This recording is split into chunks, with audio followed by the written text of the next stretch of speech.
Our next guest has spent 15 years making exactly that world understandable, accessible, and human. An IIT Kanpur engineer and IIM Lucknow graduate, he began his career in treasury at ICICI Bank before co-founding iRage, one of India's earliest pioneers in high-frequency and HFT trading, in algorithmic trading. In 2010, he also co-founded QuantInsti, which has since trained thousands of quant traders and finance professionals across 140 plus countries. He is here to help us make this complex topic a little bit more digestible. Ladies and gentlemen, please welcome Mr. Nitesh Khandelwal. Hello. Check, check, check. Hello. Hi, Nitesh. Please welcome. Have a seat. Hello, everyone. Me again. Hopefully for the last time, or maybe not. You'll find out until the end. But really glad, Nitesh. Thank you so much for doing this and being with us here today. Thanks for inviting. Yeah. Arhan did an introduction, but for the people out here who may not have, maybe do you want to maybe expand on that a little bit and introduce yourself to our audience? Yeah, sure. We have been into the algo and quant trading domain for the last, I think, 17 years ago, when me and my batchmates from our business school and technology school, so we started off with iRage. And iRage is a clearing and trading member, broker itself, for the Indian exchanges. We are largely trade for our own prop, which is the team of about 140 odd people who trades for partners capital, my and other partners capital. They do close to a couple of million trades on a daily basis on the Indian exchanges across asset classes. The domain that it specifically is in within algo and quant is HFT, high frequency trading domain. So that's what we have built over the years, over these 17 years. I was leading the trading business, and then I moved my focus towards QuantInsti. So QuantInsti is more towards, within the same domain, the same promoters, venture by us only, but more on how to enable people to learn about this domain of algo and quant trading domain, because it's a very, you can say a very niche domain, and most of the colleges probably don't prepare for it. So that's how the idea of QuantInsti was born in 2010, almost 16 years ago. And it has been a wonderful journey. We remain focused within this particular domain, so it became globally the biggest name within this specific niche, small domain of algo and quant trading education.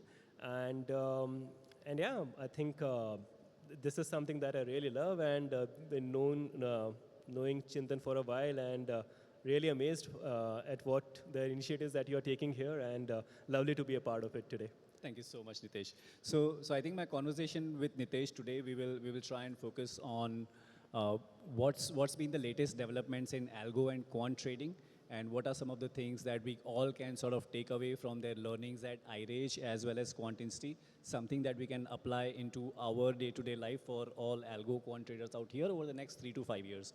So Nitesh, algo trading के बारे में अगर हम बात करें, तो the way people perceive that terminology and its application in the market, say 5 years ago versus today, that's changed dramatically, right? 5 to 7 years ago. If I can highlight some stats, about 60 to 65, maybe up to 70% of the volumes that get traded on the American exchanges in general is more quant-driven volumes.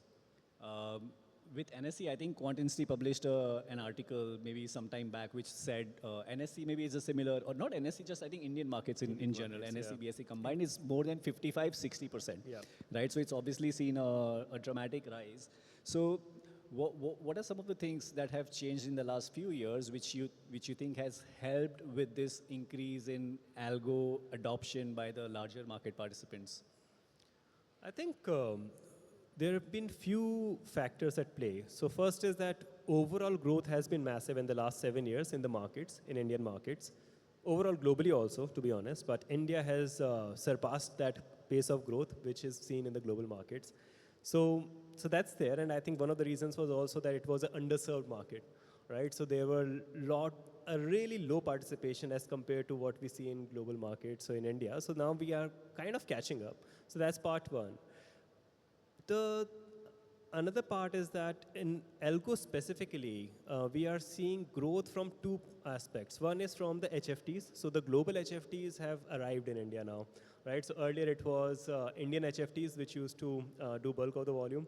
Now there are about, you can say 15 odd firms which contribute to almost 50-60% of the Indian exchange volumes, right? So which includes the 7 global HFTs now. So them coming in obviously have propped up the volume by Algo. So that's part one. Part two is also the expansion of Algo tools which are being used by retail, right? So that's also something which has been on the rise. And it was something which was not very clearly defined that what exactly is Algo for retail means. So this April, since last month, the new guidelines for retail Algo trading has been in place now and applied by SEBI. So NSE included here. So that's in place. So which gives a much cleaner and clearer framework for what retail algo trading is, and that's also something which is going to give a further impetus to algo trading adoption by retail. And hopefully, I must add this because a lot of people also, because we do get some spam messages around that, a lot of people keep pushing for that algo means profit. No, algo does not mean profit. Algo is just a way of executing and way of trading, right? And when you are doing it using statistical models, so it's quant trading. But algo does not mean profit. If you're doing algo, you'll make a lot of money. That's not true, right? So that's not the case. So don't get swayed by such messages or such claims. I think algo strategy eventually is a function of an individual and their thought processes in a more systematic way. As I did mention, I'm currently into a transitioning journey where the first 15, 16 years have mostly been spent trading the markets in a discretionary format. So me sitting on a trading desk and punching my orders manually through a point and click. Yep. So on the global markets, when you trade, we have platforms that allow us to click the mouse button and place the orders or send orders directly into the trading system. And with what happened in March, the US-Iran war, it was obviously a learning for me that this is not sustainable because I couldn't keep up with the pace of the volatility in the market. I got knocked out, absolutely knocked out, right? And the lesson is, over the last 2 months, the lesson and the journey is to transition from discretionary, although a lot of my decisions have been somewhat systematic, but the last 2 months I've spent into quantifying that and transitioning into more systematic way of approaching. So I may have a few more questions on that one. Sure. How much of edge do you think in the markets in general, and this is maybe a common between MFTs or LFTs and HFTs together, but speed से कितना edge मिल सकता है किसी भी market participant को markets में? Speed versus logic, if you had to maybe try and summarize that. So speed is an edge depending on what kind of strategy it is. And it varies. Say, for example, if you're doing an arbitrage, right? So arbitrage between two exchanges or two trading destinations. Speed is the primary edge in that case. So faster you are, the more likely you will achieve that profit-making trade, right? So that's possible. If it is not an arbitrage, but it is not the primary alpha, right? So reason for primary alpha, primary reason for making money. In that case, then it is more of that, okay, is it contributing to the better execution or something like that, right? That's there. And the third thing is that if your model, how your model is, if your model is good, the speed can be a contributor for better, right? If your model is bad, then it can be contributing towards, making you bankrupt faster, right? So it's either way. But the question is that why is your strategy making money? The answer to that question, if the answer is that, okay, because I'm faster than the others, speed is your key edge. If that is not the answer, then that's not something that is key for you. Fair enough. So it's largely a function of the nature of the strategy. Arbitrage may, yeah, I think it was straightforward and obvious, but it made more sense when he just put it out there in simple words. Arbitrage, speed matters. For other strategies that have inbuilt logic, speed is good to have, but logic will overpower that. Speed will help you maybe get tiny bit extra from the market. Yes. My next question is very similar to the one that I asked Rohan, more on the investing side. There's been a lot of talks about AI coming in, right? Trading ke andar, what are some of the things that people can, or quant trading more specifically, that people can adopt over the next 3 to 5 years to either enter this space or improve their journey for those who are already started, some form of quant and algo trading, things from AI that people can adopt into their workflows? So I think for those who are starting and planning to build something over the next few years, it's a very interesting time to be starting this because there is a once in a century transformation happening right now. For good and bad, for good or bad, or good and bad actually, I don't know. So that we'll get to know. But right now that transformation is happening, something similar to what, electricity, the way it changed things almost more than 100 years back. So the same thing is going on. So when it comes to AI, there is obviously, it's a fast changing thing, so it's difficult to keep pace with what exactly it means and what exactly it can do for most of us. But one thing which is very clear, which is, and becomes more clearer if you look at it more from the electricity point of view, right? So the thing is that whether you're using AI as a point solution, an application solution, or a system solution, right? So I'll get to the answer that you asked the question, but I'll just put this frame, and it's something which is these guys, Ajay Agarwal and few other professors from Harvard, who had detailed it out in their book, Prediction Machines, and then Power and Prediction. So it's a very interesting concept, which is that if you are just replacing one of the existing pieces with the new technology, right, so in this case AI, right, then it is a point solution. You just replace that. If you're replacing a process, a particular process, it's a application solution, right? If you are changing the entire thing, and this is what Henry Ford did when the electricity came in, and they changed the entire flow of the shop floor, right? Those things which were created on how you actually create automobiles, right? So that was a system solution. You change the entire thing, that how you actually reimagine it with this new technology in place, right? So once the electricity was there, you do not need to work vertically, right? So because you can be based anywhere and you do not need to be close to the steam engine, right? So all those things helps you think differently.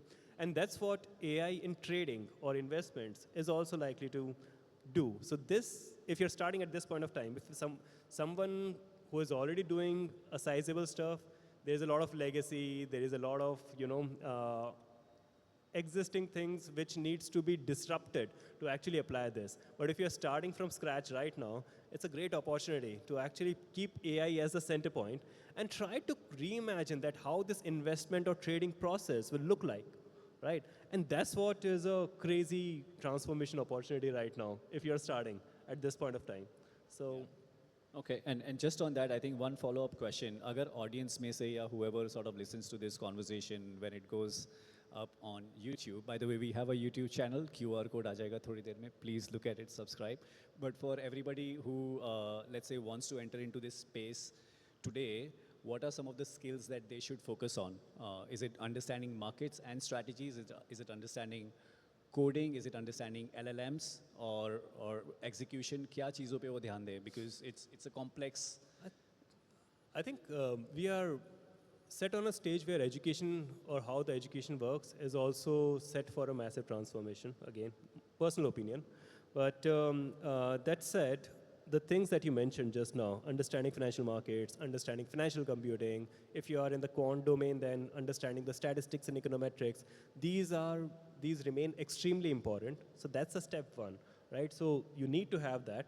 But at this point of time, I would be extremely, extremely concerned if anyone is not leveraging LLMs, right? So for their learning as well as for applications, because it's extremely, extremely powerful. We are already seeing that. Obviously, you cannot get the final outcome right away that, okay, give me a strategy, working strategy, and you'll get that. No, but you can actually imagine a system solution which can help you reach there. So that's possible. So LLM is one of the key things that, and not just chatting with it, but actually orchestrating using those LLM models and, trying to put different pieces together and seeing that how AI or LLM can help you. I think that's something which is really important to learn at this point of time where we are in the LLM journey.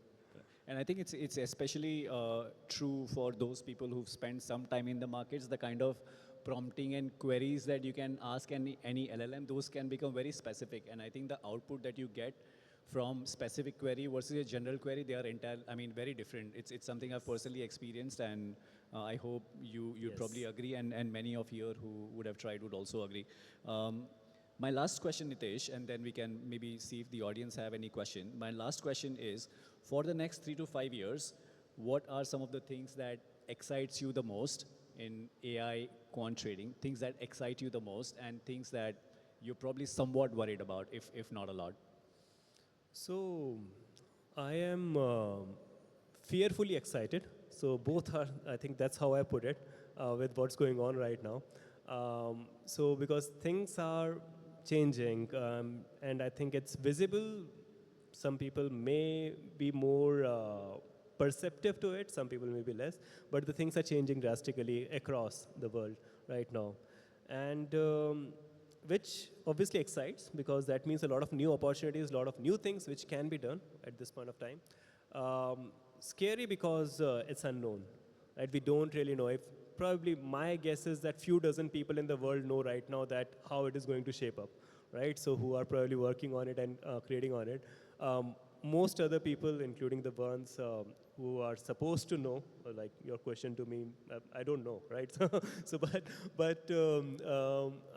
yeah, so that's the fear part, that okay, this is there. But I'm really excited about the possibilities that it can open up, the new ways of doing things, and the rut of work that was done earlier, which does not need to be done in the way it was done earlier. I think that opens up for massive efficiencies and massive time to actually focus on the things that you can really enjoy and really work on. But that journey is scary. I don't know how it is going to be, but hopefully that is the end point where we'll reach. Like the way I think we adopted and evolved with internet and technology in the early 2000s for the next 5-7 years, and now it's a part of our life. Like mobile technology, I think most people spend a lot of time with them than they do with, let's say, real human beings. But I hope today is something of that sort. So I think that's everything from my side. Thank you so much, Nitesh, for this opportunity and conversation. We can maybe go to audience for one, maybe max 2 questions. I see 2 hands up in the front. Rohan, you can have it later. Saad, go for it first. Do you want to use my mic, please?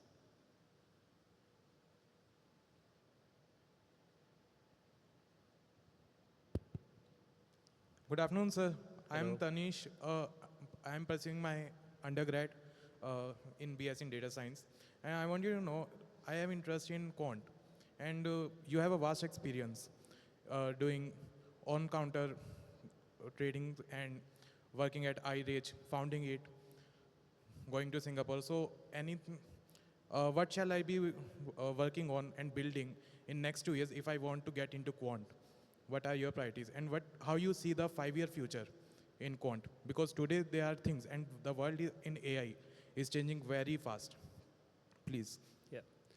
So I think you are at an interesting point. You are in BSc Data Science, so which is a related domain to both quant finance and AI world. So that's good to hear that you are interested in that domain. I think from when we look at quant trading has 3 primary pillars that we look at. One is statistics and econometrics, right? So understanding the math, right? So that's important.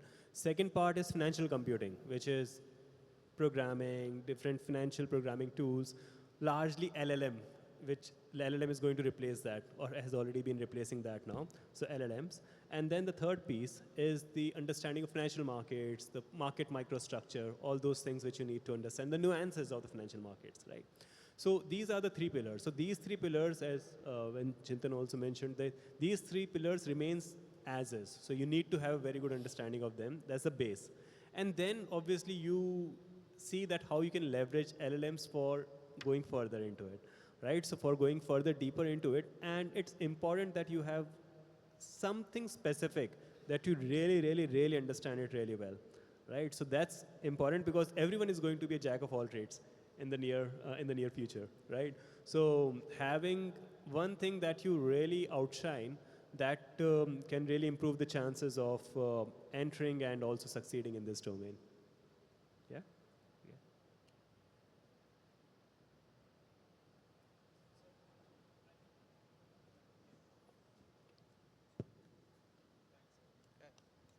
Yes, so I think iRage. So my question is, on a scale of 1 to 10, how much are you using AI at iRage actually? And in which areas are you using it? In which areas are you not using it? You don't see any material difference because you practice it at an institutional level. So just wanted that insight. So the massive use cases in the buy-side industry right now for AI is twofold. One is in the technology development. So the technology that is being developed, that is being done at a breathneck speed, right? One thing that is also there and which is a constraint but also enabler, I guess, is that institutions don't use the normal enterprise LLM versions, right? Because of the data security, and their alpha is, they are very finicky about their privacy and their alpha security. So that phase, a lot of RAGs which are on their own cloud, our own cloud that we use on, and we use that for development. But even with that, there is a massive amount of development which happens through that on the technology side. Another is through the research side, right? So on the research side, the cycles have become much shorter. The whole end-to-end cycles to research the whole thing. So that has become much shorter. So on the buy side, these are the two key things. Then obviously there are a lot of ancillary things that, okay, now the dashboards and all these things are being made on the fly and as required by each and every trader. So all those things are also there. On QuantInsti side, it is more of the business side AI use cases. So, calling, so the calls being done or the emails or end-to-end flow of someone coming through the website and, being approached, all that is AI now, right? So there the transformation is more on the business transformation side. And the buy-side firms like HFTs and all, the transformation is more on the more specific towards the research and development side. Yeah. All right, perfect. Good.